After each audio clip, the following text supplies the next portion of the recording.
Bienvenido a nuestro desafío de registro de rentas empresariales. Por fin llegó el día, vamos a comenzar hoy día con el día uno de este desafío.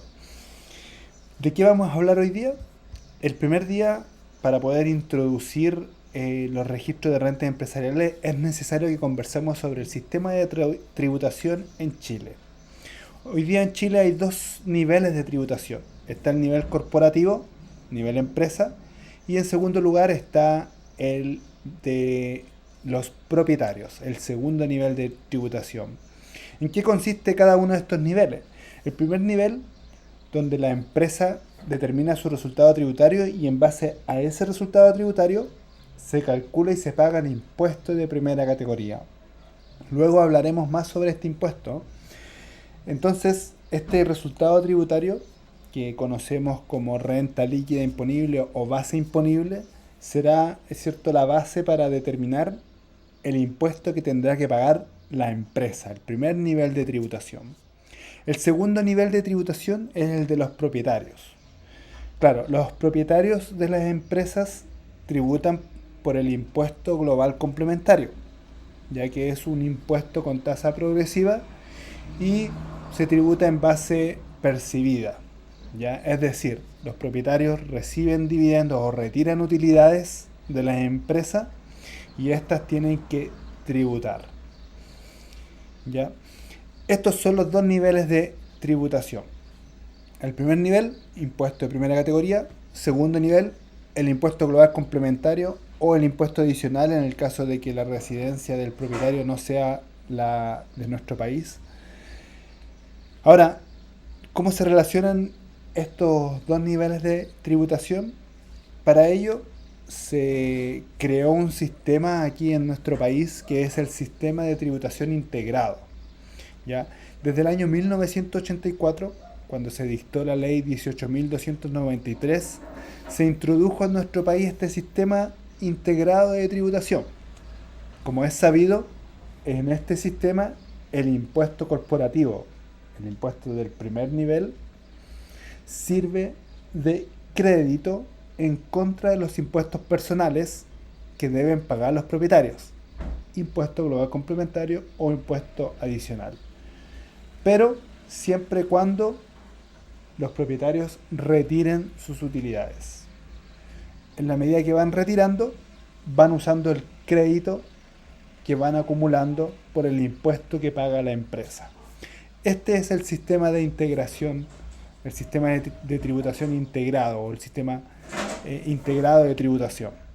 ¿Ya? La existencia de este modelo, junto con el hecho que el impuesto personal, el impuesto global complementario o el impuesto adicional, se gatilla solo en la medida que hayan retiro de utilidades, obliga a mantener un estricto control de las utilidades pendientes de tributación y de los créditos asociados a ella.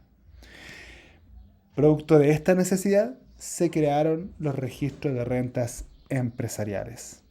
¿Se fija por qué era importante hablar sobre el sistema de tributación en Chile para poder introducirnos al registro de renta empresarial? La ley regula el registro de renta empresarial. ¿Y dónde lo hace? Bueno, en este desafío a analizar dos normativas, dos artículos de la ley de impuesto a la renta conocida como la LIR. Primero es el artículo 14. En el artículo 14 de la LIR se establecen los regímenes tributarios disponibles en Chile, detallando los requisitos, beneficios y funcionamiento de cada uno. Aquí se regulan las modalidades de integración y el uso del impuesto de primera categoría como crédito para los socios y accionistas. Y en segundo lugar, el artículo 56, número 3 y artículo 63 de la LIR. En estos artículos se define el uso del crédito del impuesto de primera categoría para el impuesto global complementario o el impuesto adicional que deben pagar los propietarios al momento de recibir sus utilidades. Entonces, para, para poder profundizar en estos temas, es necesario que conozcamos lo que dice la ley, sepamos dónde se encuentra, cómo buscarla. Entonces, a continuación, vamos a ver primero el material de estudio que nos vamos a quedar para este primer día de desafío, ya lo que tenemos que leer y estudiar. Y en segundo lugar nos vamos a ir a nuestra planilla Excel, a nuestra sala de clases virtual, donde vamos a ver de manera práctica cómo funciona este sistema de tributación integrado. Entonces, lo primero es que podamos buscar, aquí está en el Google, buscar en dónde se encuentra la ley, ¿ya? Y para eso nos vamos a ir a la Biblioteca del Congreso Nacional. Nos vamos a la Biblioteca del Congreso Nacional. ¿Y dónde está contenida la ley del impuesto a la renta? En el decreto ley 824. ¿Ya? Este decreto ley, que data del año 74, ha sido modificado hasta la fecha. Recién comentábamos que en el año 1984 se estableció el sistema de integración, pero la ley nació por allá por el año 1974. Cuando buscamos esta ley en la Biblioteca del Congreso la encontramos actualizada, pero podemos ir, ¿cierto?, también a las versiones anteriores si quisiéramos, ¿ya? Podríamos ir a la historia de la ley, el, el proyecto de la ley, las modificaciones que ha sufrido, ¿cierto?, etcétera, etcétera. Pero aquí estamos, la ley de impuesto a la renta, el decreto ley 824, y nosotros, ¿recuerda cuáles fueron los artículos que tenemos que estudiar? El artículo 14 y el 56. Vamos primero al 14. Aquí podemos buscar la norma en el buscador. Ponemos 14 y aquí aparece el artículo 14. ¿Ya? El artículo 14, letra A, decía la nota, ¿cierto? Dice, leamos lo que dice el artículo 14. Para aplicar los impuestos finales sobre las rentas o cantidades retiradas, repartidas, remesadas o distribuidas por las empresas sujetas al impuesto de primera categoría, determinadas según el título segundo, se aplicarán las siguientes reglas. Entonces, ¿qué encontramos en este artículo 14? Las reglas. ¿Ya? Notó aquí, hay tres conceptos que tenemos que familiarizarnos. Habla sobre las cantidades retiradas, repartidas, remesadas o distribuidas. ¿Ya? Entonces, aquí hay conceptos que son similares, pero que se diferencian por la calidad jurídica que procede. Por ejemplo, retiradas y repartidas son aquellas que se tratan de sociedades de personas que retiran dinero, ya por ejemplo un empresario individual, una sociedad de responsabilidad limitada. Distribuida tiene que ver con los dividendos distribuidos cuando son sociedades de capitales, ya sociedades por acciones, por ejemplo. Y remesadas es cuando los dueños de estas empresas se encuentran con domicilio y residencia en el extranjero. Y se les tiene que enviar dinero a ellos hacia el extranjero. ¿Ya? Entonces esos son los conceptos que aparecen en la ley que tenemos que ir diferenciando. En estricto rigor, para nosotros hoy día es cuando de las utilidades acumuladas que están pendientes de tributar, se saca dinero de allí, estas tienen que tributar, ya con impuestos finales. Aquí también hay otro concepto que tenemos que reconocer. Impuestos finales se trata de impuesto global complementario o impuesto adicional cuando se trata de personas que tienen domicilio o residencia en el extranjero. ¿Ya? Entonces, aquí están las reglas de tributación, las reglas que se van a aplicar para quienes retiren, ¿cierto?, o repartan, o distribuyan, o remesen estas utilidades. Por ejemplo, leamos aquí el punto número 2 que dice registros tributarios de las rentas empresariales. Las empresas sujetas a las disposiciones de esta letra deberán confeccionar al término de cada ejercicio los siguientes registros tributarios, donde deberán efectuar y mantener el control de las siguientes cantidades. Entonces, nuestra labor en este desafío es que podamos leer en este artículo 14, número 2, cuáles son los registros tributarios que deben contener los registros de rentas empresariales.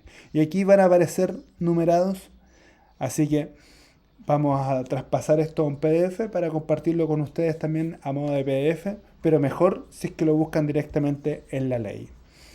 ¿Ya? El segundo artículo que decíamos era el 56, artículo 56. Entonces aquí está el artículo 56 y decíamos que es número 3. 1, 2, 3, acá. Note lo que dice. La cantidad que resulte de aplicar a las rentas o cantidades que se encuentren incluidas en la renta bruta global, aquí estamos hablando de impuesto global complementario, la misma tasa del impuesto de primera categoría con la que se grabaron, dice, también tendrán derecho a este crédito por impuesto de primera categoría y el crédito contra impuestos finales que establece el artículo 41A, por el monto que se determine conforme a lo dispuesto en el número 5 de la letra A, del artículo 14, estábamos recién en el 14, sobre las rentas retiradas o distribuidas desde empresas sujetas a tal disposición. Por la parte de dichas cantidades que integren la renta bruta global de las personas aludidas, sea que al momento de generarse dichos créditos la entidad respectiva tenga o no propietarios contribuyentes de impuestos finales. Asimismo, tendrán derecho a créditos las personas naturales que sean socios o accionistas de sociedades por las cantidades obtenidas por estas en su calidad de socias o accionistas de otras sociedades por la parte de dichas cantidades que integren la renta bruta global de las personas aludidas. ¿Ya? Y el otro artículo, el 63, ¿ya? Note que acá sigue mencionando, sin perjuicio de lo anterior, dice los contribuyentes que utilicen el crédito por impuesto de primera categoría sujeta a la obligación de restitución acumulada en el registro SAC de empresas sujeta al artículo 14, sea que ésta se impute contra los impuestos que deba declarar anualmente el contribuyente o que el contribuyente solicite una devolución del excedente que se determine, deberá restituir a título de débito fiscal una cantidad equivalente al 35% del monto del referido crédito. ¿Ya? Tengamos esto en mente porque lo vamos a profundizar cuando veamos los regímenes tributarios, que aquí habla de una restitución, ¿ya? De una restitución del crédito. Entonces también vamos a dejar este material de estudio como parte del desafío y el artículo 63 que dice acá, aquí está. A los contribuyentes del impuesto adicional que obtengan renta señalada al artículo 58 y 60 inciso primero se le otorgará un crédito equivalente al monto que resulte de aplicar la norma señalada en el inciso siguiente. Y aquí están las instrucciones para la aplicación de créditos de impuesto adicional, que son personas que tienen domicilio y residencia en el extranjero. ¿Ya? Muy bien, entonces después de analizar esto, ya hemos visto a modo de introducción, ¿cierto?, lo que son el sistema integrado de tributación, cómo se tributa en Chile, dónde está contenido en la ley. Y ahora pasaremos a nuestra aula virtual, que es nuestra planilla Excel, para que podamos ver esto que conversamos de manera práctica en nuestro Excel. Nos vemos allí.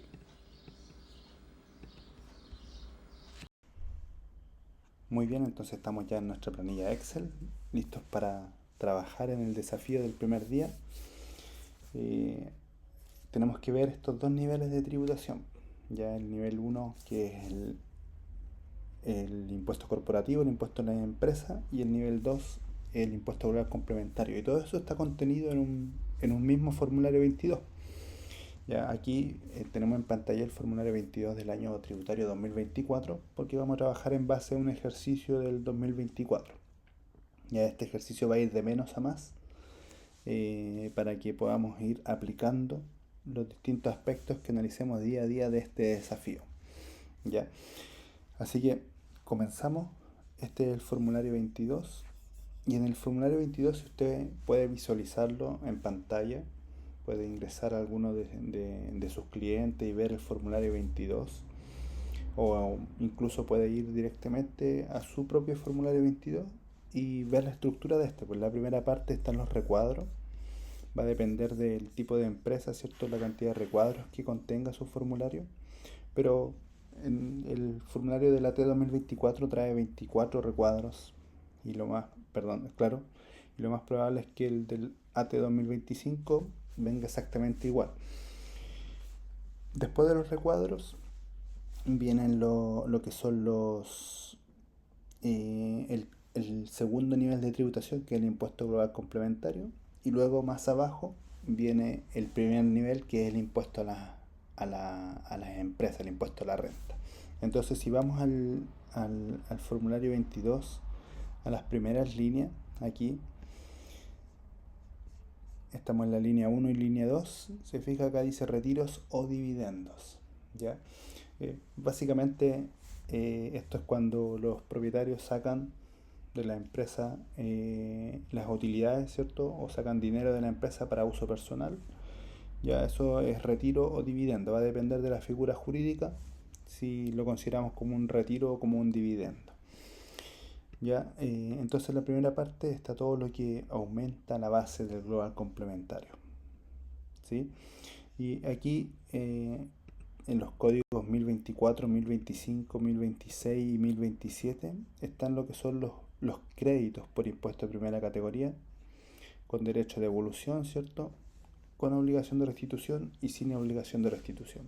Si recordamos el principio básico de este desafío, que tiene que ver con los registros de renta empresariales, vimos que el sistema integrado, el sistema integrado es que el impuesto que paga la empresa es un crédito para los propietarios cuando estos retiran, ¿cierto? O distribuyen dividendos. Entonces, vamos a tenerlo en consideración. Mañana vamos a conversar más sobre estos créditos, pero ahora queremos que lo tengamos ahí fresquito en la mente. Y aquí va todo lo que aumenta el global complementario. Por ejemplo, lo más común, si se fija, son los sueldos. Aquí sueldos o pensiones, ¿cierto? Es lo más común que pueda tener el global complementario, ¿cierto? Están las rentas por los honorarios, están los arriendos y también las inversiones, ¿cierto? En capitales mobiliarios, las acciones, etcétera. Aquí en la línea 7 van los honorarios, ¿ya? Y ahí construye la base del global complementario. Ya hay algunos factores o aspectos que puedan rebajar esta base también, como por ejemplo los intereses hipotecarios, ya de crédito hipotecario, pueden rebajar la base del global. Por eso se habla de que no da derecho a devolución, porque no es un crédito, sino que es una rebaja de la base del global complementario. Y si continuamos entonces con el formulario 22, seguimos con el impuesto global complementario y aquí algunos créditos que permiten bajar la base. Después de calcular el impuesto, aquí impuesto global complementario, va acá en la línea 25 y luego va todo lo que pueda usarse como crédito. Por ejemplo, en el caso de los trabajadores tienen el impuesto único, ¿cierto? Que permite rebajar el impuesto calculado. Ya acá en el código 162, el crédito. ¿Ya? Y así permite rebajar el impuesto global complementario y da finalmente el monto que se paga por ello. Ese es el segundo nivel de tributación. Si seguimos en nuestro formulario hacia abajo, tenemos el concepto de impuesto a la renta. Y aquí están los impuestos que pagan las empresas, por ejemplo, los ProPymes, 14D número 3, las empresas de régimen general, 14A, ¿cierto? Y tenemos aquí renta presunta también, ¿ya? Se anota la base imponible y el impuesto que se determina. Y también de esto hay deducciones, por ejemplo, el PPM, que paga todos los meses la empresa, y en el caso de los régimen 14 de 8 están los PPM puestos a disposición, ¿ya? Ese es el formulario 22. Llegamos aquí al final al concepto de si es que existe un pago asociado al formulario o una devolución. ¿Ya? A grandes rasgos eh, podemos ver los dos niveles de tributación en un solo formulario. ¿Ya? Cuando se tratan de empresas con personalidad jurídica, por ejemplo una SPA, eh, la empresa presenta su formulario 22 y los propietarios, cada uno presenta su propio formulario 22. ¿Ya? Puede que un propietario de una empresa también tenga actividad en primera categoría, entonces toda esa carga tributaria va en su formulario 22. Entonces veamos como un ejemplo, un ejercicio básico, ¿ya? Tal como hemos conversado, vamos a ir de menos a más. La idea es que podamos ir ampliando este conocimiento y estos conceptos que vamos a ir analizando en estos 5 días de desafío. Entonces, el antecedente, la primera información que tenemos es que la empresa X cuenta con dos accionistas, el accionista 1 y accionista 2, con una participación del 50% cada uno. ¿Ya? La empresa X es de régimen tributario 14D3 y ahí decimos segundo nivel de tributación, perdón, primer nivel de tributación, nivel empresa, 14D número 3. Y en su primer año genera una base imponible de 50 millones de pesos. Ya no vamos a entrar en detalle de la forma en que se llegó al resultado, ¿cierto? En este ejercicio vamos a llegar solamente a la base imponible de 50 millones de pesos. Y para el año tributario 2024 la tasa de impuesto es de 10% y durante el año 2023 se pagó PPM actualizado por 4 millones y medio. Y finalmente se informa repartición de dividendos de 15 millones por cada accionista. Entonces, si vamos al formulario 22, vamos primero a revisar el primer nivel de tributación, que es el impuesto a la renta, ¿ya? Y nos dice básicamente que en su primer año genera una base imponible de 50 millones de pesos, ¿ya? Antes de esto, quiero que usted revise el ejercicio, lea, en el link que enviamos está este formulario 22 en Excel. Entonces lo que vamos a hacer ahora es que usted le va a poner pausa al video y va a realizar el ejercicio. ¿Ya? Tenemos los primeros antecedentes, ¿ya? Lo de la empresa, el primer nivel de tributación. Y tenemos el segundo nivel de tributación, que son los propietarios, son dos propietarios. Entonces vamos a hacer tres formularios 22. Entonces dice que el accionista 1, además de sus ingresos por empresa X, cuenta con ingresos por concepto de sueldos por 10 millones de pesos. El accionista 2, además de sus ingresos por empresa X, cuenta con ingresos percibidos por participación en empresa Y del régimen 14D8, cuya base asignada es de 7 millones y medio y los PPM puestos a disposición por 75.000 pesos. Y aquí tenemos una nota que en esta primera parte del ejercicio no hablaremos aún de los créditos por impuesto de primera categoría. ¿Ya? Aquí dijimos que la empresa generó un impuesto, una base imponible de 50 millones de pesos con una tasa del 10% de impuesto.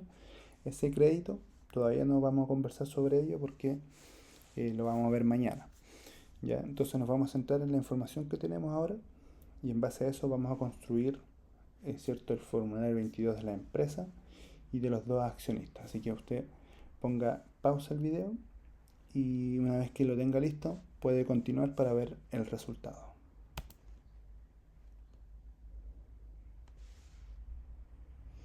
Muy bien, entonces vamos nosotros a realizar el ejercicio. Aquí vamos a volver a los antecedentes. Entonces aquí dijimos que la base imponible de primera categoría del régimen 14D3 es de 50 millones de pesos. ¿Ya? Aquí, ahí está. Y calcula el impuesto, ¿cierto? El 10%. Se calcula automático en este caso. De 50 millones son 5 millones de pesos. ¿ya? Y la empresa pagó ppm actualizado por 4,5 millones. Deducción, entonces la empresa aquí en los ppms 4,500,000. ¿Ya?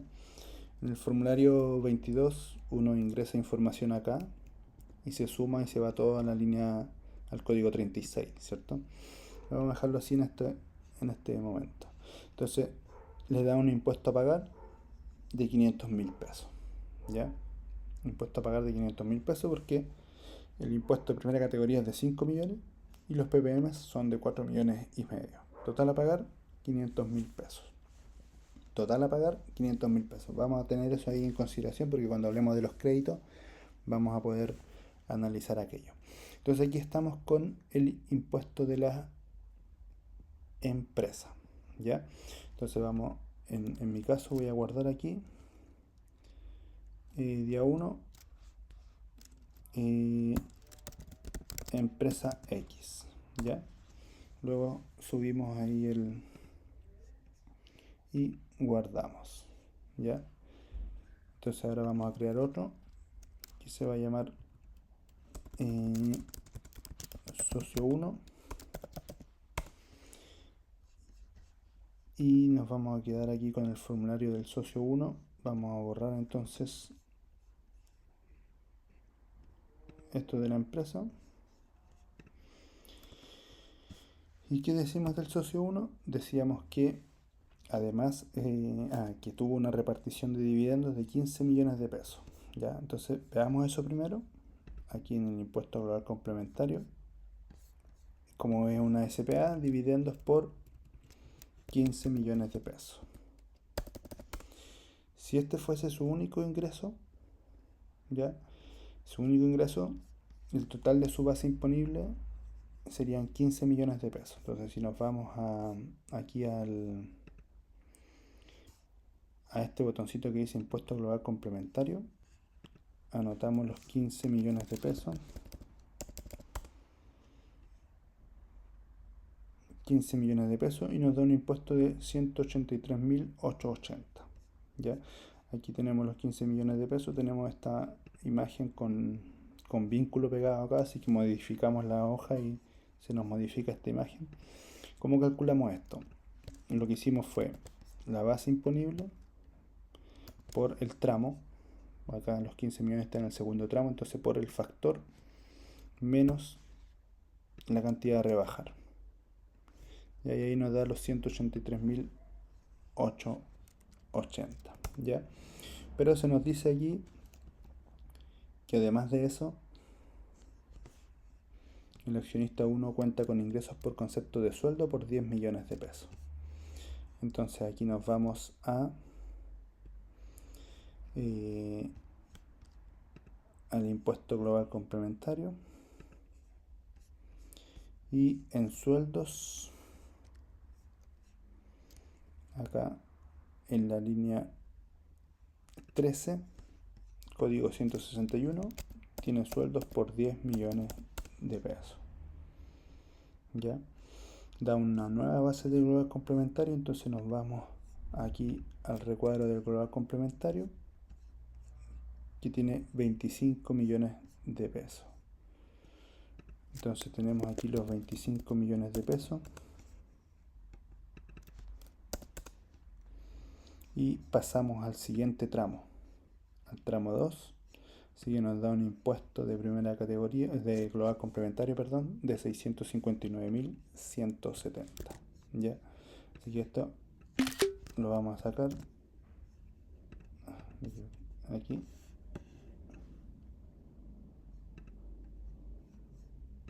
Lo vamos a dejar aquí como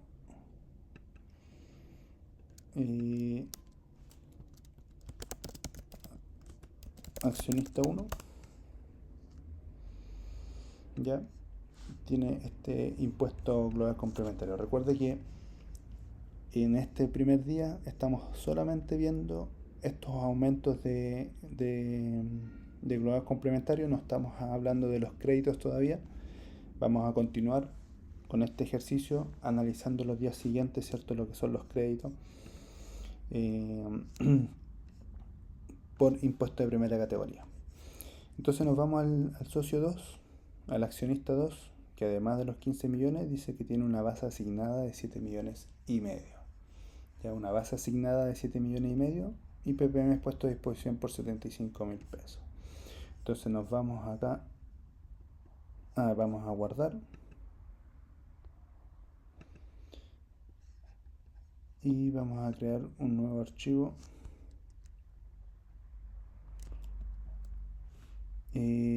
socio 2, ya, y nos vamos entonces aquí al inicio, al impuesto global. Entonces ya no tiene estos sueldos de 10 millones, pero tiene, dijimos que tiene acá línea 6 dice rentas asignadas propias y o terceros provenientes de empresas según 14 letra D número 8, según el artículo 14 letra D número 8. Entonces aquí se le asigna la base imponible de 7 millones y medio, 7 millones y medio,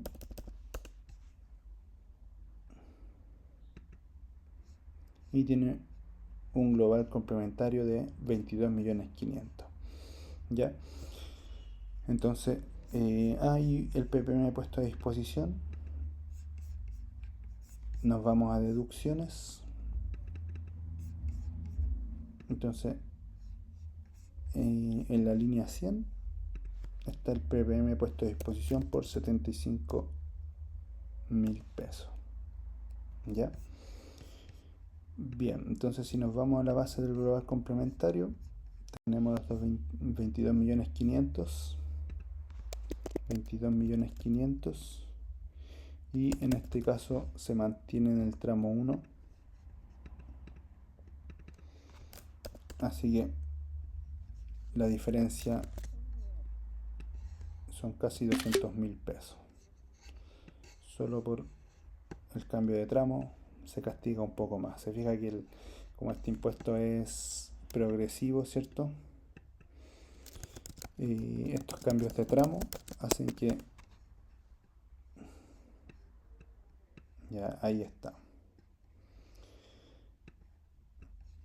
Ahí está el segundo accionista. Nuevamente no hemos visto nada de créditos todavía, ¿ya? Así que no es esto lo que tiene que pagar, no es lo definitivo. Ya, pero hasta el momento esto es lo que tiene en su carga tributaria. Entonces, se fija cómo puede afectar algún factor, ¿cierto? En su carga tributaria, por ejemplo, en este caso él, además de ser dueño de la empresa X, recibe la asignación de la empresa Y, y eso aumentó su base de global complementario, porque por empresa X él tributa de acuerdo a lo retirado, pero por empresa Y por base asignada. Vamos a ver esas dos diferencias también, ¿ya? Y en el caso del accionista 1, que tiene que ver con los ingresos por su sueldo, ya que también aumenta su base de global. Entonces eso nos permite realizar una mayor o una mejor programación tributaria en el caso de los dueños de las empresas.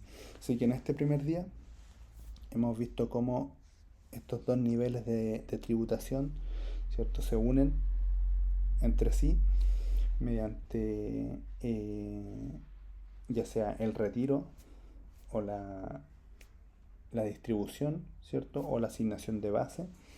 Y mañana vamos a ver cómo lo que la empresa pagó de impuestos se genera en lo que es el sistema integrado de tributación, ¿ya? Así que nos vemos en el día de mañana. Ahora manos a la obra y a ponerse a trabajar en este primer día de desafío. Nos vemos.